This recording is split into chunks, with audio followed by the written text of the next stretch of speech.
தும்மல். இந்த தும்மல்ங்கிறது என்ன, அது ஏற்படுவதற்கான காரணம் என்னங்கிறத இந்த வீடியோவில் பார்ப்போம் வாங்க. நம்ம நாசி துவாரத்தில் சிறிய முடியழைகள் நிறைய இருக்குது.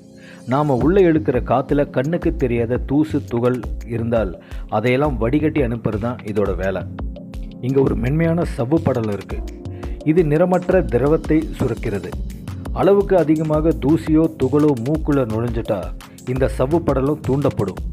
உடனே அவற்றை வெளியே தள்ளும் முயற்சியில் அந்த சவ்வு படலம் அதிக அளவில் நீரை சுரக்கும்.